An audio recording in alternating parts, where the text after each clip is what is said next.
game number 1 of this quarterfinals match. Spawning in the upper left-hand corner of Dragon Scales, we have the blue Terran player. Runner-up, that's the recent DreamHack Yonshoping, looking very, very strong lately. Maybe the best shape he's ever been in. It's Gumiho. And his opponent in the lower right-hand corner, it is the Red Protoss Creator. Do I really not have my Instagram listed in that link tree? I can't believe it. I'm such a bad streamer. Well, my Instagram's Chickenman SC. If you really wanna. So dumb.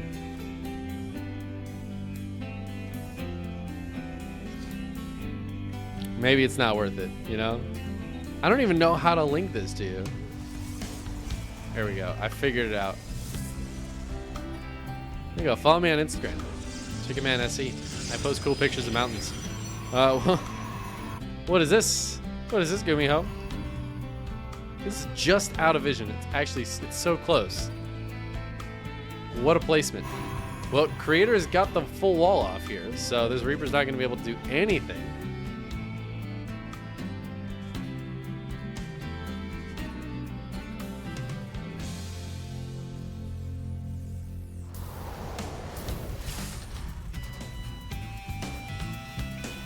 Factory going down back at home for Gumiho.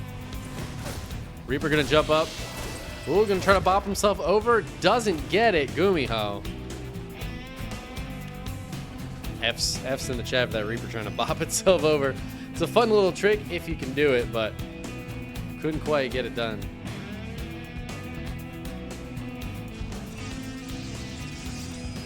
Second Reaper also gonna try to do it. I don't know. Stargate here for Creator. No, it's just going to try to go home. Hellion coming out. Third Reaper on the way from that proxy racks. And Gumiho just going to take the base. All right. A little bit of a proxy, but not getting anything done. Just macros behind it. Why is everybody else casting Dark versus Clem? Well, it is a certified banger, but I'll tell you, when you're casting these games, you pretty much just get into whatever you get into. Things will pop up, and you have to choose, am I going to sit here and wait for another match for 10 minutes, 15 minutes, or am I just going to cast this one? You know, sometimes you make the choice to wait, sometimes you make the choice to cast, and it seems like everybody just decided to go into Dark Clem. It's unfortunate because Beyond Hero didn't get covered, and I think MaxPax is playing a series right now, which is not being covered. But that's all right. We got you on Gumiho Creator. Gumiho's going to dive in. One of the Hellions goes down right away. Looks like one of these Reapers is going to go down very soon. Oh, man. Exquisite defense here from Creator. Does he lose anything? He's lost one probe this game? I'm not even convinced that wasn't the, like, scouting probe or something. Like, goddamn. That's actually wild. Yeah, he did scout earlier. Maybe it was a scouting probe. Combat is upon us. Reaper going down as well. I mean, this is an excellent opening by Creator. I love that he went for the Phoenixes first, lifted that Hellion, killed one other Hellion immediately. Just so well handled. And Gumiho's entire opening has now just been pretty much just fully bopped. Does have two more racks behind this. The Adept's threatening to shade up. I don't really know. The Cyclones, he's going to lift up one of the Cyclones. The Adept's just going to target down Workers in the meantime. Should be able to get this Cyclone. Oh my god, the SCV's trying to repair. They get blocked by the Adepts. Now the other Cyclone's getting lifted up. Gumiho's going to tap out 4 minutes into this game. And Creator just dominates game one. What? Damn. It's rare to see a game go like that at the highest level. It's like very rare. That is extremely unexpected. Obviously, Creator, one of the strongest Protosses of all time. He's been extremely consistent over the last 12 years. Gumiho has been in the top over the last 12 years, but definitely not quite as consistent. Creator's one of those people where you're like, oh, he's in another top 8 of another major tournament. Yeah. Gumiho, it's like, he could be winning it, or he could drop out in the open bracket. You're never really sure with Gumiho, which is part of why he's so exciting to watch. But Creator's like just such a constant with his level of play, being very high, but never quite the highest. But with Gumiho just coming off of that fresh second place at Yeonshoping, looking like maybe one of the best Terrans in the world, maybe the best Terran in the world. Fresh off of that, to get dropped like that in that game, Creator handling all that harassment. And you really see that those harassment-based builds, you need to get something done with them. You need to, because otherwise, you're just way too far behind. And in that game, our blue Terran ended up way too far behind, and it got taken advantage of. In the upper left-hand corner, it's Gumiho. Proxy not working out. The follow-up not really working out. Not getting any damage done with all those early game units. And just the perfect response, not only in defense, but also the counterattack across the map was beautiful. Well executed by our Red Protoss Creator.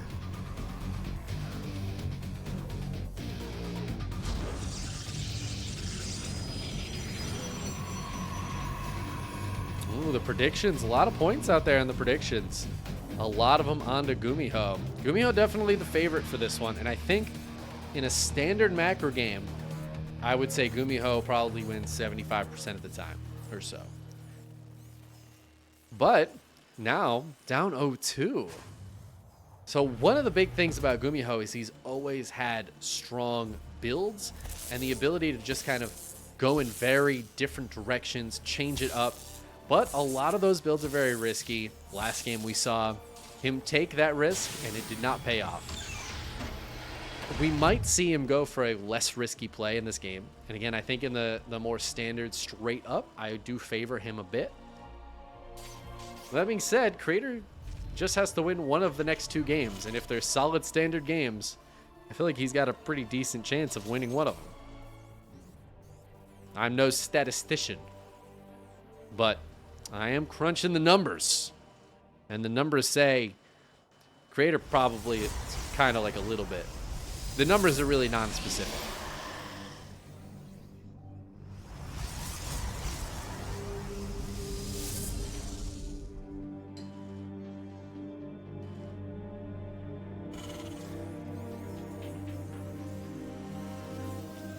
Gumiho expanding on the high ground this game. No proxies this time. No proxies. Nothing too crazy going on just yet. Although Creator, I love that Creator's scouting for it. He's like, yeah, I don't really trust you that much, so I'm going to try to see what's going on here.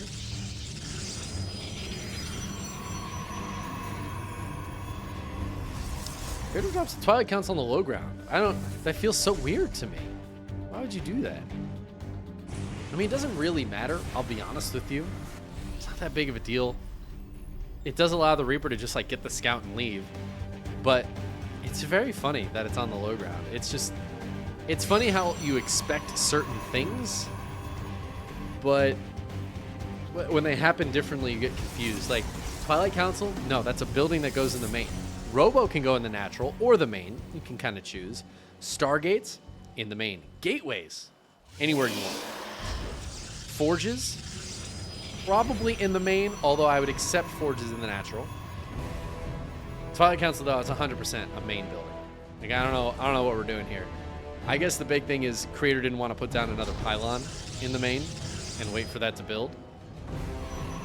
So instead put this down on the low ground. Creator just dropping a Cyber Core and a pylon here to delay this base. I really don't think that's worth it.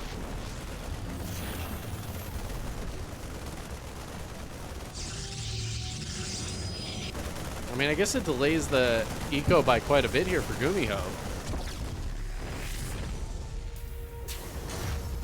So in that sense, it is worth it. Here, let's take a look. Income graph. Hey, you know what? Big boost to Creator. I'd say definitely worth the like 137 minerals. I think that's how many it was. I think it cost 37 minerals to build and cancel a Cybercore. Single medevac drop moving, or a single Widowmine drop rather, moving out. Oh, that is a dead adept. That's a lot of Marines here for Gumiho. Gumiho might be putting some pressure on, and actually with this medevac coming out, definitely going to be some pressure on. I don't know how this medevac took damage. Did I miss something earlier? This is like a really damaged medevac. Did Marines shoot it by accident? So we've all been there. I don't know, but down it goes. Widowmine is going to successfully do nothing. And the probes get to go back to mining pretty much right away. Gumiho is pushing out. Honestly, this push out happening kind of makes me wish he had saved the Widowmine drop for a little while. I have another mine going in here.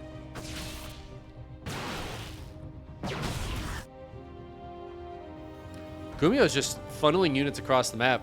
I'm actually really worried for Gumiho right now. With all these Blink Stalkers out, these Marines have stim but no combat shields. There's just one siege tank here.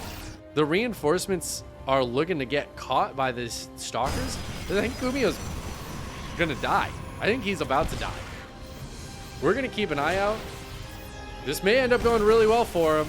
Nah, he's just gonna jump on this. He kills it. These units are late to the party. Almost no Stalkers die. 3 have died this game. The tank siege is up. The Stalkers say, okay. And then they kill that too. All the Marines are going to go down. Gumiho just spent a lot of time and a lot of money building up this army. I will say he somehow killed 8 probes in the meantime. Actually, I have no idea when that happened. How did 8 probes die in the meantime? What? Is there a Widowmine that killed some?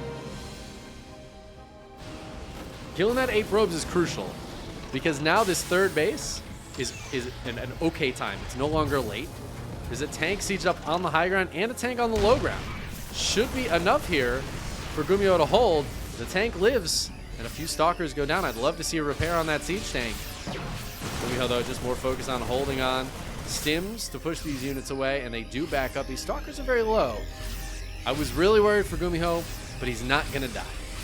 He's a little bit behind, and he lost a lot of stuff there, but he's not in the worst spot in the world. Creator has a slight advantage. 1-1 is on the way for Gumi. That 1-1 is going to be crucial. Creator does not have any upgrades yet. He's got 1 forge going down. It looks like he's going to be heavily behind on upgrades in this game. Gumiho finally taking that third base. The worker count's very similar. Creator's taking a 4th, but definitely needs to beef up that probe count. Stalker's just trying to find something here.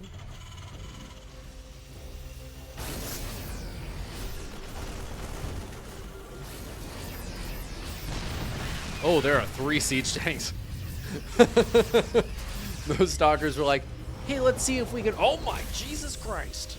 I'm pretty sure it's the transcription of what those Protoss units just thought to each other. The Kala. Actually, are Stalkers part of the Kala? I feel like they're not, right? Aren't Stalkers like separated from the Kala? I don't actually remember. There was like a whole thing in the storyline. The Kala turns out to be like, what's his name? The bad dude, the evil Cthulhu monster dude. I don't know. Is that right?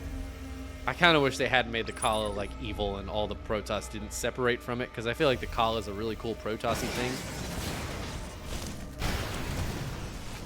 Ooh, the missile turret Widowmine combination separating that Warp Prism off from the Kala. A few bio units coming up to clean up these Zealots, but a few SCVs going down already.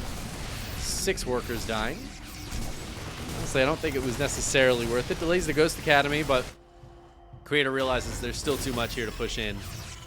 And you know what? Gumiho is fully back in this game. It felt like Creator had a bit of an advantage for a while there, but Gumiho is now, he's chilling. Creator is taking a 5th base, though. And Gumiho's 4th CC just started. So that is a big advantage economically to Creator, but he doesn't have the worker count to support it.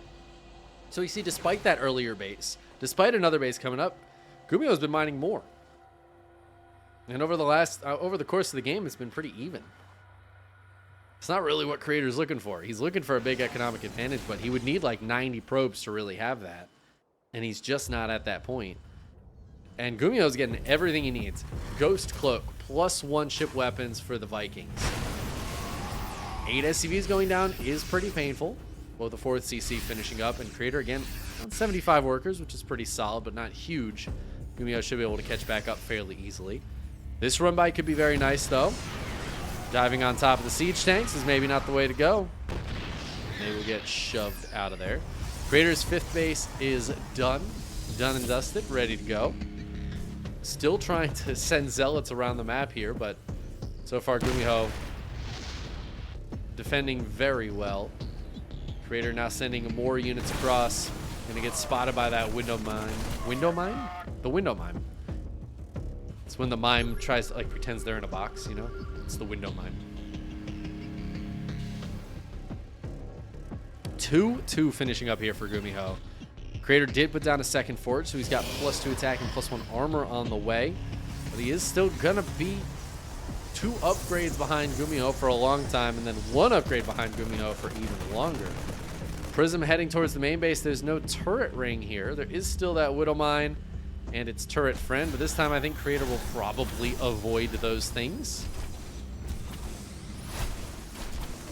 How is this Widow Mine not going off right now? I genuinely don't understand why this Widow Mine didn't go off when the Zealots were like right here. Gumiho's going to defend that. More Zealots running in. 9 SCVs have gone down. So again, these run-bys, these Zealots finding some decent damage, but a Zealot costs twice as much as an SCV, and the worker count has never really gone over 10. Gumiho's always stayed within 10 workers of Creator, and that means 2-3 mules. You're cruising until you rebuild those workers. Creator has been mining a little bit more, having that better saturation across 5 bases is going to help out. Creator's going to go for it. Oh, I don't know about that, man. There's a lot of stuff here for Gumiho. I think attacking into those tanks, into those heavily upgraded bio units, Vikings, and Ghosts with EMP is the way to go for Creator. Trying to kind of push through and break something here. So far, it feels like Gumiho doesn't really have a spot in his armor that's weak. Creator's trying to find it. I mean, this seems like a good angle of attack to come into. The tanks are not here. He's going to grab one of the Vikings. There are 5 Colossi? Oh my god, yeah, more Vikings need to come out. There's only 1 Viking at the moment. This is actually the biggest problem for Gumiho. The Viking count is insane.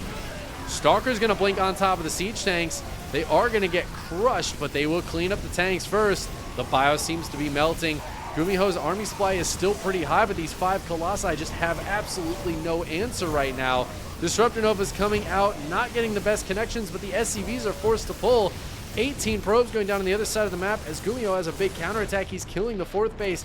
He's diving into the natural, but can Gumiho handle this army? Looks like he killed 2 of the Colossi, but there's still 3 of them, and they still have enough support.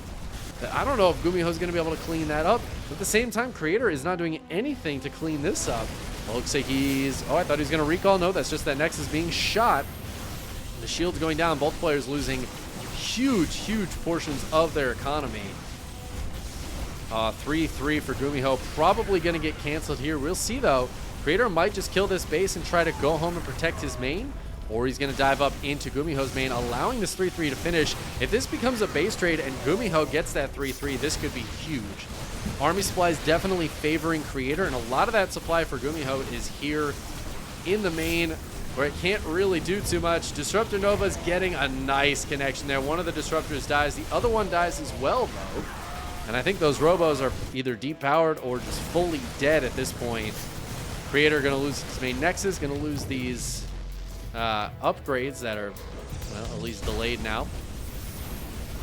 3-3 finished up for Gumiho. His bio is that much stronger. He's got a lot of money in the bank, but he's got to float all these barracks over and build... well, actually, he doesn't need to build supply depots. The depots are still there, Creator is going to recall to this base, which is going to force Gumiho to lift up and try to get out of here. These units are maybe not quite fast enough to actually get away. Going to lose a little group of units here, it looks like. He does spot this base with that group of units, though. That's very important. Creator is on one mining base. Gumiho is also on one mining base. He's making this his new main base. And with this being a planetary, this is actually a really sick setup in a base trade for Gumiho. 2 planetaries and all of his production kind of in the middle of it. Could allow him to hold on to this for a long time. But Creator's coming over, and Jesus, look at that army supply. Gumiho lost a lot in the meantime. Most of his army supply is in the main, and planetaries are good, but I don't think they're good enough to actually hold on here. This is just going to be too much Protoss. And I feel like if Creator just taps on this base, it's going to go down. He's got enough Stalkers. They are on 2-2. The full surround of the SCVs is just not going to be enough here. Eventually, Creator will chew through this. A few Marines trying to help out, but GG gets called. Creator takes the 2-0 over Gumiho.